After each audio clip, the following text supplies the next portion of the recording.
सुनिए डॉक्टर श्याम सुंदर पाराशर जी की यह अनमोल कथा। आज की इस तृतीय दिवसीय कथा के द्वितीय भाग के अंतर्गत संतों की महिमा और किस प्रकार से संत जो हैं रात्रि में जगकर अपनी योग साधना के द्वारा भी प्रभु की प्राप्ति में हमेशा प्रयत्नरत रहते हैं। आज की कथा में इन रहस्यों को आप सुनेंगे भक्तों। श्री राधे राधे। स्वस्वरूपे स्थितः और हम दूसरों के स्वरूप में स्थित हैं। हमारी हालत तो ये है कि कोई नित्य राम राम नमस्कार करता हो और एक दिन उसने नमस्कार गलती से नहीं कर पाई, सो ही मूड खराब हो गया। बताओ, हमारे सामने से निकल गया, नमस्कार तक नहीं किया हमको। तो हम पूरी तरह से अस्वस्थ हैं, क्योंकि दूसरों के अनुसार हमारे जीवन में क्रिया प्रतिक्रियाएं होती हैं। और महात्मा स्वस्थ होते हैं कि क्योंकि तू पूरी तरह अपने में मस्त होते हैं। इसका नाम है तितिक्षा। और एक बात बताएं, यदि आप सम्मान को पूरी तरह पचाना सीख गए, सम्मान का कोई प्रभाव आपके मन पर किंचित भी नहीं पड़ता, तो निश्चित रूप से अपमान को भी पचाना आपको आ जाएगा। अपमान का भी कोई प्रभाव आपके ऊपर नहीं पड़ेगा। पर सम्मान से आप गदगद हो रहे हैं तो हो ही नहीं सकता अपमान आपको प्रभावित न करे। दोनों देखो, ऐसा नहीं होता कि मीठा मीठा गप गप और कड़वा कड़वा थो। या तो मीठा में स्वाद आ रहा है तो कड़वे में भी मुंह बिगड़ेगा, और मीठे का स्वाद आपने लेना छोड़ दिया तो कड़वे का भी स्वाद आपको पता नहीं चलेगा। बोलो जय श्री राधे। जय श्री राधे। इसलिए कपिल भगवान कहते हैं, मां संत वो है जो तितिक्षु हो, सारे द्वंद्वों को सहन करना जानता हो। ये सहिष्णुता संत में होती है। एक महात्मा नौका में बैठ के जा रहे थे, गंगा पार कर रहे थे। कुछ नवयुवक कॉलेज की छुट्टी हुई तो चले आए और उसी नौका में मौज मस्ती करने के लिए वो भी बैठ गए। जैसी नौका चली तो सब नवयुवक और महात्मा बेचारे अकेले, तो अपने अपने शांति से बैठे रहे। अब बच्चे छेड़ना चालू कर दी, महाराज जी दाढ़ी असली है कि नकली, और मजाक उड़ाना चालू कर दिया। बहुत अपमान किया। महात्मा बेचारे मुस्कुराते हो गए, सब बातें सुनते, बच्चे हैं कोई बात नहीं। पर बहुत अपमान जब बार बार किया बच्चों ने तो भगवान से सहा नहीं गया। तुरंत गंभीर वाणी हुई, महात्मन आप भयभीत न होना, ये नौका पलटने वाला हूं। इन पापियों की जल समाधि लगाना बहुत जरूरी है। जो ये आवाज सुनी बच्चे सब कांप गए, अरे ये आवाज कहां से आई। बच्चे डर गए और महात्मा ने तुरंत हाथ जोड़ के कहा, हे प्रभु ये आप क्या कह रहे हो, मेरे कारण इतने बच्चों की जल समाधि लगेगी। प्रभु ऐसा न करना, यदि पलटना ही चाहते हो तो इनकी बुद्धि को क्यों नहीं पलट देते। ये बच्चे हैं, नासमझ हैं, अबोध हैं। तो जो बच्चे इतना अपमान करते रहे, उसके बाद भी महात्मा ने प्रभु से यही प्रार्थना करी कि नौका मत पलटो, पलटना है तो इनकी बुद्धि को पलट दो, ताकि इनका भी कल्याण हो जाए और मेरी साधुता की भी रक्षा हो जाए। क्योंकि साधु से होए न कारज हानि, जिसके द्वारा हानि हो वो साधु कैसा। साधु के द्वारा स्वप्न में भी कभी किसी को हानि नहीं पहुंचती। इसका नाम है तितिक्षा, साधुता। दूसरा लक्षण कारुणिका। साधु में करुणा इतनी अधिक होती है, वो स्वप्न में भी किसी का अहित नहीं कर सकता। तीसरा लक्षण सुहृदः सर्वदेहिनां। जितने देहधारी शरीरधारी जीव जंतु कोई भी हो, सबको अपना सुहृद मानता है, अपना परिवार मानता है। वसुधैव कुटुंबकम। सारा वसुधा का जितना भी चराचर जगत के जीव जंतु हैं सब हमारे कुटुंब है, हमारा परिवार है। और चौथा लक्षण है अजात शत्रवः। उस स्वप्न में भी कभी किसी को अपना शत्रु नहीं मानता। अजात शत्रु होता है। हमेशा शत्रुता पराये से होती है। आप अपने से शत्रुता कैसे करेंगे। और जब सब में अपने प्रभु का दर्शन जो करना जान गया, वो किसी को शत्रु कैसे मान सकता है। आप अपने से ही देख लो, हमको इतना ज्ञान तो है कि ये शरीर हमारा है, परंतु ये शरीर हमारा है पर शरीर में अंग तो बहुत हैं, सबके नाम अलग हैं, काम अलग हैं। हाँ, ये हाथ है, ये पैर है, ये पेट है, ये आँख है, ये दांत है, ये जीभ है, ये होठ है, कितने नाम हैं, पर इन सब नामों से युक्त, अंगों से युक्त शरीर तो एक ही है, वो हमारा है। अब कल्पना कीजिए शरीर के अंगों में आपस में लड़ाई हो जाए और आपस में युद्ध छिड़ जाए तो आप किस पार्टी में जाओगे? हाथ पैरों में झगड़ा हो जाए तो तुम पैर का साथ दोगे कि हाथ का साथ दोगे? अरे हाथ भी तुम्हारा, पैर भी तुम्हारा, किस पार्टी में जाए? कई बार ऐसा होता है, उदाहरण से देख लो, भोजन करते करते दांतों से जीभ कट जाती है। अब आपके ही दांतों ने आपकी जीभ को काट दिया, मुंह पकड़ के आप बैठ गए, भोजन छूट गया। किसी ने कहा भोजन क्यों नहीं कर रहे? बोले साहब हमारी जीभ कट गई। अरे किसने काट दी? बोले इन दांतों ने काट दी, दांतों से कट गई। अब अगला व्यक्ति आपको आपके दांतों के विरुद्ध भड़काने की कोशिश करे कि तुम्हारे दांत बड़े दुष्ट हैं भाई, देखो बेचारी इकलौती प्यारी सी कोमल सी सुकुमारी सी ये जिह्वा, और ये पापी लोग 32 चारों तरफ से उसको घेर के खड़े हैं और नेक मौका मिला नहीं कि उस अबला पर हमला किया नहीं। उखाड़ के फेंक दो इन दांतों को। कितना भी जोशीला आपको भाषण दिया जाए तो क्या दांतों पर क्रोध आ जाएगा आपको कि भाई साहब आप बिल्कुल ठीक कह रहे हो, 5 बार पहले भी कट चुकी थी। कितना भी आपको जोश दिलाया जाए दांतों पर कभी क्रोध नहीं आएगा, क्योंकि इतना विवेक तो आपके पास है कि कितने भी दुष्ट सही पर दांत तो हमारे ही हैं। जिह्वाम क्वचित संदसति त्वदद्भिः तद वेदनायाम कतमाय कुप्पेत यदंगमंगेन निहन्यते क्वचित क्रुद्धेत कस्मै पुरुषः स्वदेहे। आप अपने देह के किसी अंग को कैसे दंड दे सकते हो? 50 बार भी जीभ कट गई हो तो भी आज तक किसी ने एक दांत भी नहीं तोड़ा होगा, 32 की तो बात छोड़ दो, क्योंकि जानते हैं जीभ के कटने का जो दर्द हुआ वही दर्द दांत के टूटने का भी हमको ही होना है। इसलिए कोई किसी अपने अंगों को दंड नहीं देता। तो जो ज्ञान विवेक हमें अपने शरीर के अंगों में सीमित है, यही ज्ञान विज्ञान समस्त ब्रह्मांड में संतों को व्याप्त हो जाता है कि नाम रूप अलग अलग हैं पर मेरा ईश्वर सब में एक ही बसा है। इसलिए निज प्रभु में देखें जगत कहीं सन करें विरोध।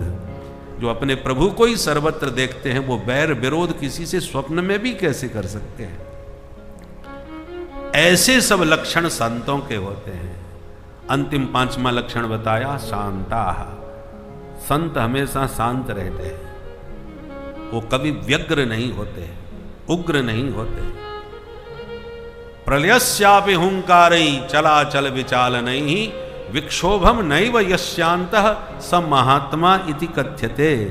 महात्मा की परिभाषा दी शास्त्रों ने। किसको महात्मा कहते हैं? कि प्रलय की हुंकार हो रही हो, समुद्र अपनी उत्ताल तरंगों से सारी धरती को डुबाने के लिए उफन पड़े हो, चारों तरफ विश्व में हाहाकार मच गया हो, उस भयानक विस्फोटक स्थिति में भी जिसके चित्त में कोई व्यग्रता न आवे उसे महान आत्मा महात्मा कहते हैं। ऐसे संतों को खोजो, पहचानो, ढूंढो। भगवान की प्राप्ति उतनी दुर्लभ नहीं है जितना कि ऐसे सिद्ध संतों की प्राप्ति दुर्लभ है, क्योंकि संत यदि सच्चे मिल गए तो भगवंत की प्राप्ति में देर बिल्कुल नहीं है। उदाहरण से देख लो, सुग्रीव हैं जीवात्मा, हनुमान जी हैं महात्मा और राम जी हैं परमात्मा। तो सुग्रीव जैसे जीवात्मा ने हनुमान जी जैसे महात्मा का सहारा ले लिया, उनका अवलंब लिया। परिणाम ये हुआ कि जीवन में सबसे ज्यादा बुराई सुग्रीव में ही थी, महाभगोड़ा, महाडरपो। पर हनुमान जी जैसे सिद्ध संत मिल गए, उनके सानिध्य का फल ये मिला कि सुग्रीव, राम जी तो कृपा करने आ रहे थे सुग्रीव के पास, और सुग्रीव उनको बाली का भेजा हुआ दूत समझ के भाग रहा था। पठे बाल होए मन मैला, भागो तुरत तजो यह सहला। मैं तो इस ऋषिमुख पर्वत से भाग के जा रहा हूं हनुमान, क्योंकि बाली ने देखो ये 2 वीरों को भेजा है मुझे पकड़वाने के लिए। हनुमान जी बोले डटो तो सही, मैं जरा देख के आता हूं अभी। हम पे तो भरोसा है। बोले हाँ, आप पर भरोसा है हनुमान। हनुमान देखो, केवल सुग्रीव में एक ही विशेषता है, क्या? वो अपनी आंख से ज्यादा हनुमान जी की आंख पर भरोसा करता है। बस यही गुण हमारे जीवन में आ जाए, हमें अपने से ज्यादा अपने संत सदगुरु पर भरोसा हो जाए, तो भगवत प्राप्ति में कोई व्यवधान नहीं हो सकता, कोई विक्षेप नहीं होगा। सुग्रीव में दोष कितने भी सही, पर अपने से ज्यादा हनुमान जी पर भरोसा किया। हनुमान जी ने जाके राम जी को पहचाना और अपने कंधे पर बैठा के स्वयं सुग्रीव के सामने ला करके उनकी मित्रता करा दी।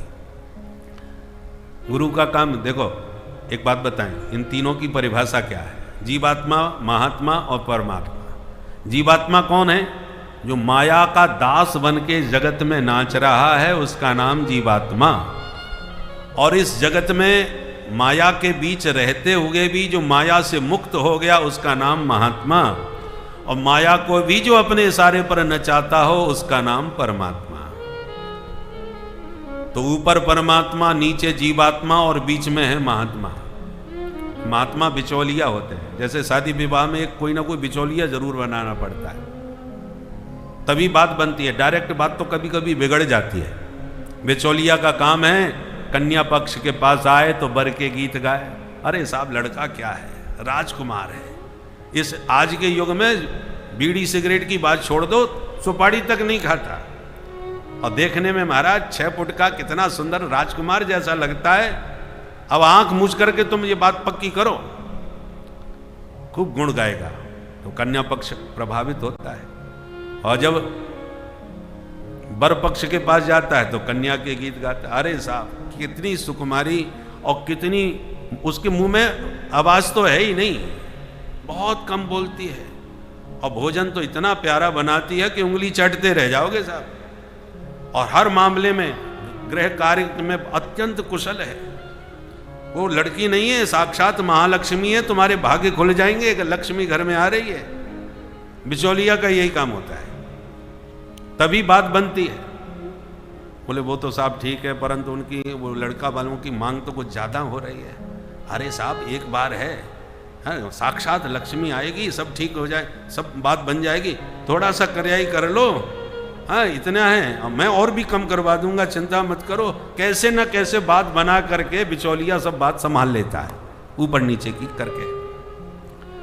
ऐसे ही जीवात्मा के पास जब महात्मा बैठते हैं तो गोविंद के गुण गाते हैं। ठाकुर जी बड़े सरल हैं, बड़े मधुर हैं, इतना कोमल स्वभाव है कि बड़े बड़े अपराधी पापात्माओं पर भी उनकी कृपा हो जाती है। जो नोट कहीं ना चलता हो वो ठाकुर जी के दान पात्र में चल जाता है। ऐसे ही ठाकुर जी के यहाँ दान खरे खोटे सब चलते हैं। तो महात्मा परमात्मा के गुण गाते हैं जीवों के बीच बैठ करके, और जब परमात्मा के चरणों में बैठते हैं तो जीवों की व्यथा सुनाते हैं। महाराज, ये जीव बहुत भटका हुआ है, जन्म जन्मांतर से भटका, आपकी शरण में आया है, अब तो इसे अपना लीजिए। तो जीव की व्यथा प्रभु को सुनाते हैं, और प्रभु की कथा जीवों को सुनाते हैं। जीव की होती है व्यथा, हरि की होती है कथा। हरि की कथा सुन करके जीव गदगद होकर के भगवान की ओर दौड़ता है, और जीव की व्यथा सुन करके हरि कृपा करने के लिए दौड़ते हैं। और तब महात्मा के माध्यम से जीवात्मा परमात्मा का संबंध सुदृढ़ हो जाता है। जैसे हनुमान जी ने सुग्रीव और राम जी का संबंध स्थापित किया। तब हनुमंत उभय दिशा की सब कथा सुनाए, पावक साखी देय कर जोरी प्रीत दृढ़ाए। दोनों की मित्रता करा दी। इसलिए जीवात्मा परमात्मा की बीच की कड़ी है महात्मा। अच्छा सिद्ध संत तुम्हें प्राप्त हो गया तो भगवत प्राप्ति में कोई विलंब नहीं रह जाता। बोल संत भगवान की जय। इसलिए कबीरदास जी ने भी गाया है क्या? अरे संतन के संग लाग रे। आप भी मेरे साथ ताली बजाते हुए मस्ती में गाइए। संतन के संग लाग रे तेरी अच्छी बनेगी। संतन के संग लाग रे तेरी अच्छी बनेगी। संतन के संग लाग रे तेरी अच्छी बनेगी।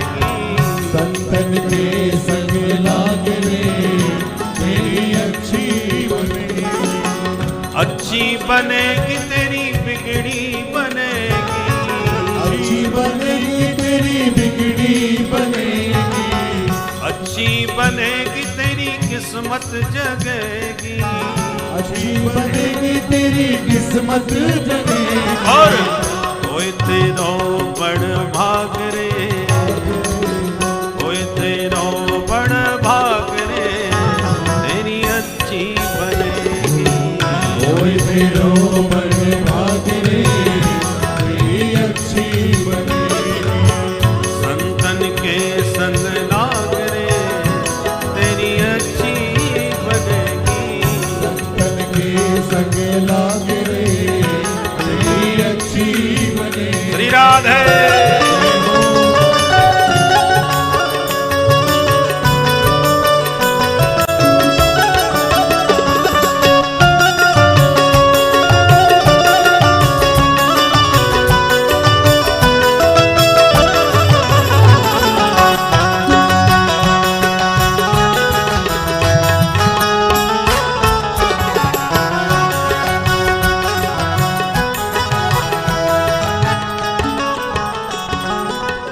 संतन संग करी पुण्य कमाई, संतन संग करी पुण्य कमाई, संतन संग करी पुण्य कमाई, संतन संग करी पुण्य कमाई।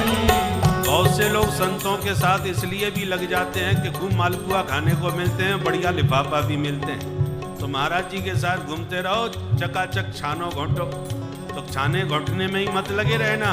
तो क्या करें उनके साथ?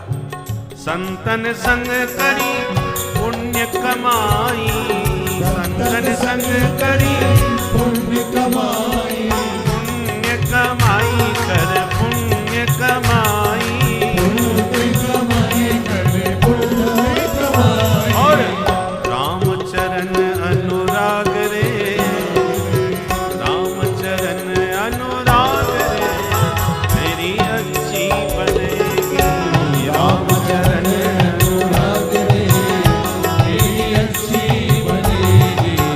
संतन के संग लाग रे, तेरी अच्छी बनेगी, संतन के संग लाग रे, तेरी अच्छी बनेगी। जय हो।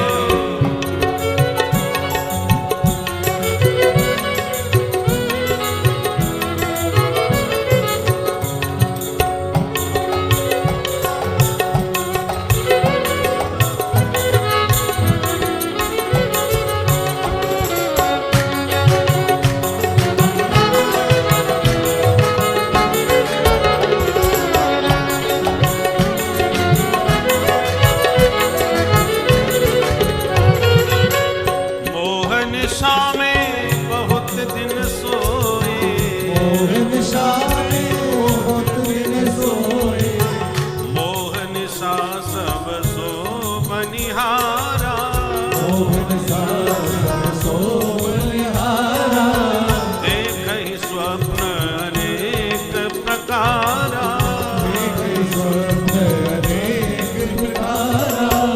मोहन शाह में बहुत दिन सोए, मोहन शाह ने बहुत दिन सोए, अब जाग सके तो अब जाग रे, जाग सके तो अब जाग रे, तेरी अच्छी बनेगी, जाग सके तो अब जाग रे, तेरी अच्छी बनेगी।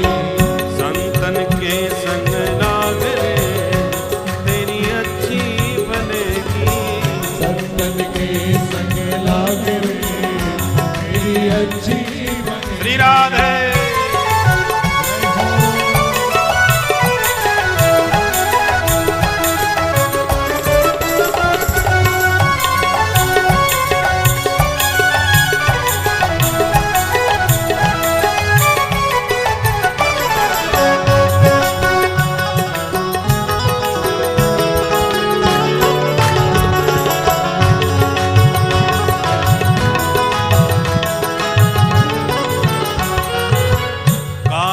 से तुम्हें हंस करेंगे, बागा से तुम्हें हंस करेंगे,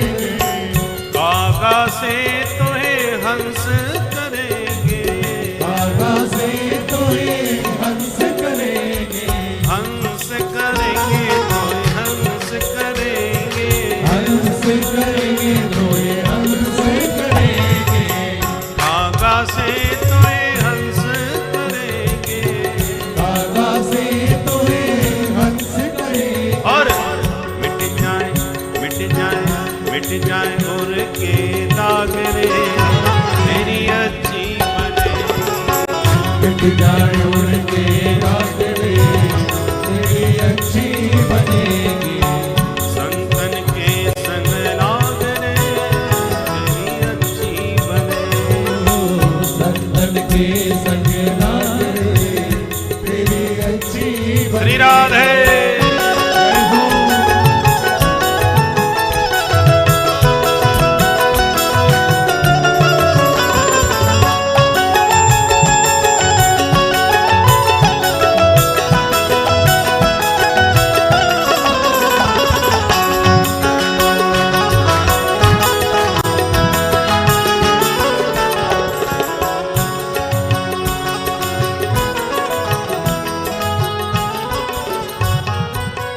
कहत कबीर राम सुमिरन में।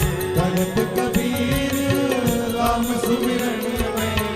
कहत कबीर राम सुमिरन में। कहत कबीर राम सुमिरन में। राम सुमिरन में सिया राम सुमिरन में। राम सुमिरन में श्री राम सुमिरन में। कहत कबीर राम सुमिरन में। कहत कबीर राम सुमिरन में। अब पाग सके तो अब पाग रे पाग सके तो अब पाग रे तेरी अच्छी बनेगी। पाग सके तो अब पाग रे तेरी अच्छी बनेगी। संतन के संग लाग रे तेरी अच्छी बनेगी। संतन के संग लाग रे तेरी अच्छी बनेगी। संतन के संग लाग रे तेरी अच्छी बनेगी।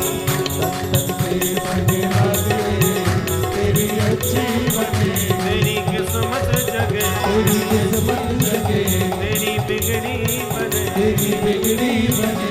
तेरी किस्मत जगे तेरी किस्मत जगे तेरी अच्छी बने। तेरी अच्छी बने। बोल संत भगवान की जय। श्री सद्गुरुदेव भगवान की। तो संतों की बड़ी महिमा कपिल भगवान ने बताई और कहा माँ भक्त 3 प्रकार के होते हैं। जो भगवान को सिर्फ मंदिर की मूर्ति में ही देखते और मानते हैं वो प्राकृत भक्त कहलाते हैं। और जितनी श्रद्धा और निष्ठा मंदिर के विग्रह में है उतनी ही श्रद्धा निष्ठा संतों में भी हो जाए वो मध्यम कोटि के हैं। उत्तम कोटि के वो हैं जो समस्त शरीरधारियों में उसी परमात्मा का दर्शन करने लग जाते हैं। वो उत्तम कोटि के भक्त कहलाते हैं। इसका मतलब ये नहीं है कि मंदिर की मूर्ति का दर्शन। देखो भैया विद्यालय में जब प्रवेश बच्चे का होता है तो पहले कामाने कबूतर ही पढ़ाया जाता है। अक्षर का ज्ञान कराने के लिए कामाने कमल कह दो या कबूतर कह दो, कमल कबूतर से मतलब नहीं है, उसको केवल का अक्षर का ज्ञान कराने के लिए बताया जाता है। तो जो व्यापक ब्रह्म है उससे पहले मंदिर की मूर्ति में ठीक से देखना सीख लो और फिर संतों में ठीक से देखना समझ लो, फिर समस्त शरीरधारियों में ये कक्षा बड़ी होती चली जाती है। और फिर जब मनुष्य मात्र में ही नहीं बल्कि पशु पक्षी और गधा घोड़े में भी उसका दर्शन होने लग जाए तब आप PhD पास हो गए, तब कह पाओगे सिया राम मैं सब जग जानी। ये गाना तो बहुत सरल है पर गाते गाते भी कोई कुत्ता आ गया तो 1 मिनट में डंडा मसक देंगे और फिर कहेंगे करो प्रणाम जोर जुग पानी सिया राम मैं सब जग जानी। तो गाना और कहना सरल है पर वास्तव में ऐसी दृष्टि मिल जाए कि हमें सब में वह परमात्मा नजर आने लगे, ये बहुत ऊंची कक्षा की बात होती है। इस प्रकार से भगवान ने उपदेश दिया, जिस उपदेश को सुन करके गदगद हो गई माता देवहूति। अष्टांग योग का वर्णन किया, यम नियम आसन प्राणायाम प्रत्याहार धारणा ध्यान समाधि योग के ये 8 अंगों का वर्णन किया।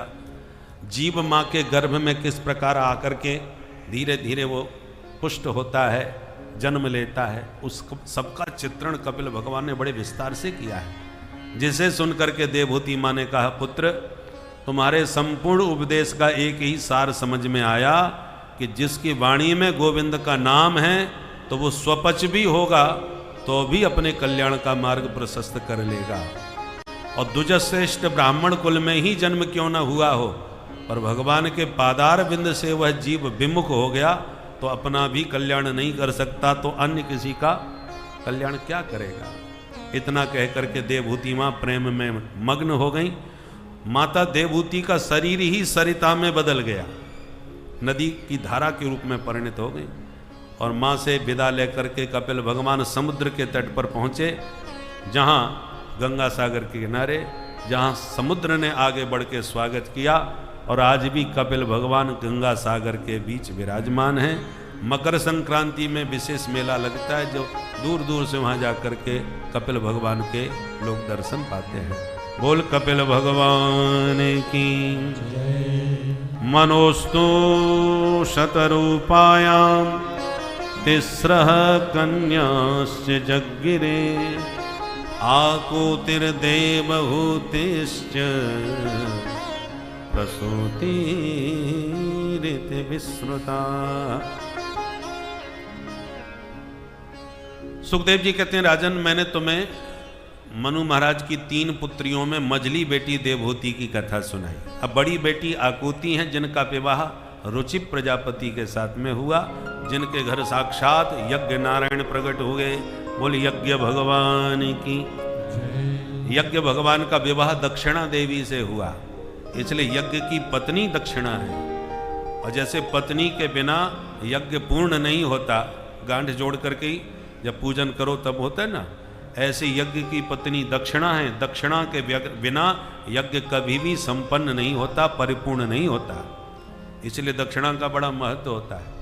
शास्त्र की आज्ञा है, यदि ब्राह्मण को यज्ञ के पूर्णाहुति के बाद तुरंत दक्षिणा नहीं दी गई तो अगले दिन उसकी दुगनी होनी चाहिए, क्योंकि यज्ञ तभी संपन्न माना जाएगा जब दक्षिणा पत्नी उनके साथ होगी। और पूरा यज्ञ, अब दक्षिणा की बात कह दो तो महाराज बोलेंगे, सब लोग यही सोचते हैं कि पंडित जी अपनी बात कह रहे हैं, पर ये पंडित जी की बात नहीं है, शास्त्र की बात है भाई। यज्ञ की पत्नी दक्षिणा है। जैसे पत्नी के बिना पति का यज्ञ सफल नहीं होता।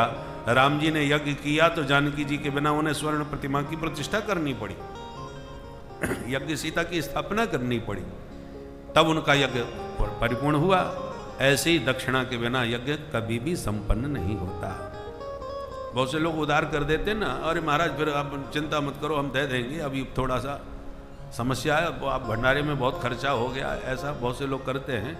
उनके लिए है कि आप भले ही कितना भी बड़ा यज्ञ करवाए, पर ब्राह्मण को समय पर आपने दक्षिणा दे के विदा नहीं किया तो आपका यज्ञ सब विफल और अपूर्ण हो जाएगा।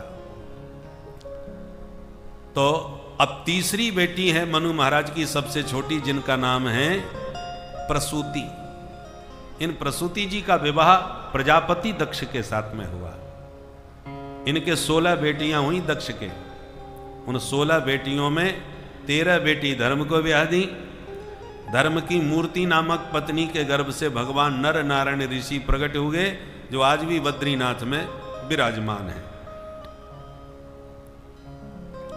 और एक बेटी दक्ष ने अग्नि को ब्याही, जिनका नाम है स्वाहा देवी। इसलिए अग्नि में आहुति देते समय स्वाहा शब्द का प्रयोग किया जाता है। और एक बेटी थी स्वधा देवी, जो पितरों को ब्याही, इसलिए पितरों को जल देते समय स्वधा शब्द का प्रयोग किया जाता है। और सबसे छोटी बेटी थी सती, जो सती भगवान भोलेनाथ को ब्याही गई। और सबके संतान हुई, पर भोले बाबा के कोई संतान नहीं हुई। बोलो राधे राधे। सती के संतान क्यों नहीं हुई महाराज? बोले इसलिए नहीं हुई कि माता सती ने अपने पिता के यज्ञ में अपना शरीर ही त्याग दिया था, क्योंकि भोले बाबा को उस यज्ञ में भाग नहीं दिया गया था। इसलिए माता सती ने शरीर त्याग दिया। ये सुन करके चौंक गए महाराज मैत्र श्री विदुर जी। और विदुर जी ने मैत्री मुनि से पूछा, ऐसी क्या बात हो गई जो माता सती को शरीर त्यागना पड़ा अपने पिता के यज्ञ में? थोड़ा विस्तार से समझाइए। तब मैत्री मुनि ने विस्तार से वर्णन किया कि जिस समय दक्ष को प्रजापति बनाया गया तो दक्ष को पद पर बैठते ही मद कुछ ज्यादा आ गया। देखो दक्ष ये जो प्रजापति का पद है वो सामान्य पद नहीं होता। मनुष्य में सर्वश्रेष्ठ संपन्न भोग विलासता से परिपूर्ण चक्रवर्ती सम्राट हुआ करते हैं राजा लोग। तो राजा को जितना सुख इस धरती पर मिलता है उससे 100 गुना अधिक सुख पितरों को प्राप्त होता है पितृलोक में, और पितृलोक में जो सुख मिलता है वो उससे 100 गुना अधिक गंधर्व लोक में गंधर्वों को प्राप्त होता है। गंधर्वों को जितना प्राप्त होता है उससे 100 गुना अधिक सुख मिलता है कर्मदेवों को। कर्मदेव वो कहलाते हैं जो अपने दिव्य कर्मों के द्वारा देवता बन जाते हैं, उनको सुख प्राप्त होता है। कर्मदेवों को जितना सुख मिलता है उससे 100 गुना अधिक आजान देवों को प्राप्त होता है। आजान देवता वो हैं जैसे देवराज इंद्र हैं जो सब देवताओं के राजा बने बैठे हैं। आजान देवों को जितना सुख प्राप्त होता है उससे 100 गुना अधिक प्रजापति को प्राप्त होता है, जिस पद पर दक्ष विराजमान हुए। और प्रजापति को जितना सुख प्राप्त होता है उससे कहीं 100 गुना अधिक ब्रह्मा जी को ब्रह्मलोक में प्राप्त होता है। इसलिए दक्ष का पद बहुत बड़ा था।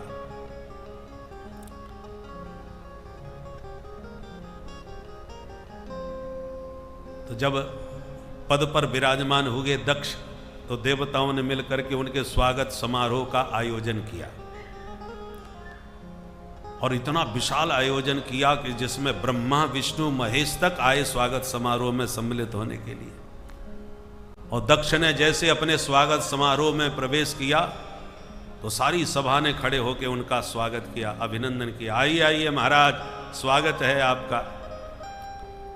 सभी खड़े हुए पर 3 लोग खड़े नहीं हुए, ब्रह्मा विष्णु महेश। आए तो थे पर दक्ष के आने पर वो खड़े नहीं हुए। और दक्ष को नई नई कुर्सी मिली थी, गर्मी कुछ ज़्यादा ही थी। और जिसको ज़्यादा अहंकार होता है ना, वो हजारों लोग उसके हाथ जोड़े उनको नहीं देखेगा, एक ने भी हाथ नहीं जोड़ेगा उसे जरूर ताकेगा, ये कौन है, इसने हमको नमस्कार तक नहीं किया। तो दक्ष के स्वागत में सब खड़े हुए थे, जो 3 नहीं खड़े हुए उन्हीं पर उसकी दृष्टि गई। ये 3 लोग कौन बैठे हैं? तो ध्यान सबसे पहले ब्रह्मा जी पर गए। अरे पूज्य पिताजी हैं, कोई बात नहीं, बैठे रहने दो।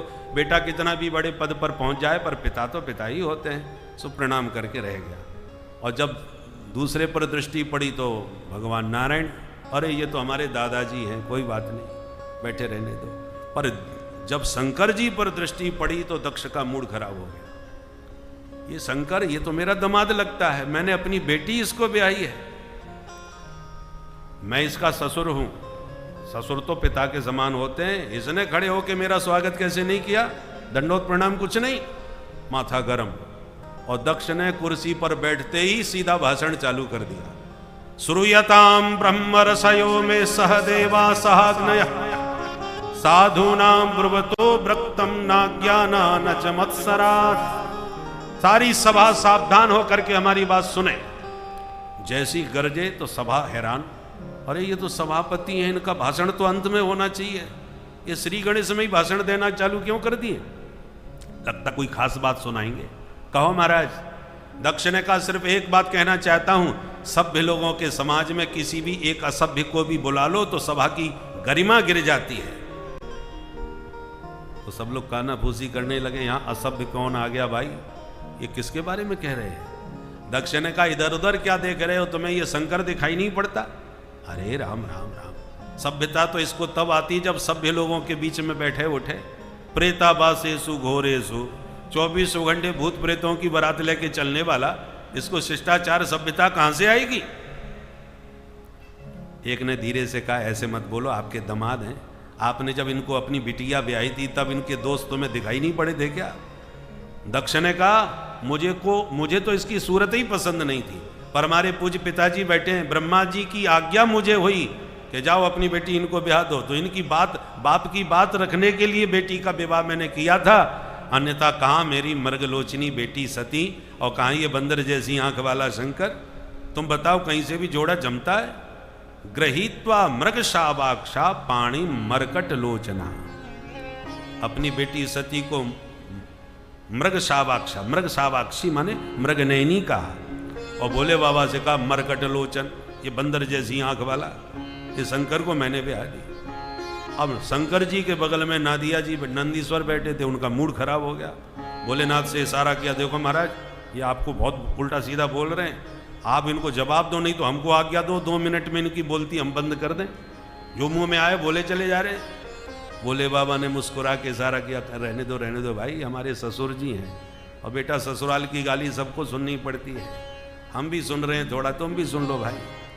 अब ससुराल वाली बात आ गई तो बेचारे नंदीश्वर भी मौन हो गए, अब क्या कह सकते हैं हम। ठीक है, आपको अच्छा लगता है सुनो। अब आप किसी पर लाल पीले होकर के गाली दो और वो सुनने वाला मुस्कुरा के आनंद से सुने तो और ज्यादा मूड खराब होता है, कोई फर्क ही नहीं पड़ रहा। दक्ष ने जम के तो गाली दी, और गाली देने से कोई फायदा नहीं हुआ तो क्रोध में आकर के शाप ही दे दिया। मैं शिव शंकर को शाप देता हूं, आज के बाद किसी यज्ञ में इसको भाग न दिया जाए। जब शाप दिया तब नंदीश्वर का पारा गर्म हो गया, वो भी तिलमिला के खड़े हो गए। हे प्रजापति, पद के मद में महादेव की महिमा ही भूल गए। कालम महाकाल कालम कृपालम, जो कालों के भी महाकाल हैं, महादेव की महिमा को तुम भूल रहे हो। जब से आए हो बड़बड़ाए जा रहे हो। मैं भी तुम्हें शाप देता हूं दक्ष, तुमको बकरे का मुंह लग जाए। बकरा बहुत में करता है, अंत में उसका हाल क्या होता है जगत जानता है। जब दक्ष को शाप दिया तो दक्ष के पक्ष में भृगु जी खड़े हो गए और दाढ़ी पर हाथ घुमाते हुए बोले, हे नंदीश्वर, ससुर दमाद की आपसी लड़ाई थी, तू बीच में क्यों बोला? मैं भी शाप देता हूं शिव जी के गण पाखंडी हो जाएं। जब शिव गणों को पाखंडी कहा तो शिव जी के गण सब उठ के खड़े हो गए। हे बुढ़े बाबा, हमको पाखंडी बोलते हो? हम भी शाप देते हैं तुम्हारे जैसे चाटुकार ब्राह्मण भिगमंगा हो जाएं, सर्वभक्षी हो जाएं, सर्वभक्षाध्वजातयः।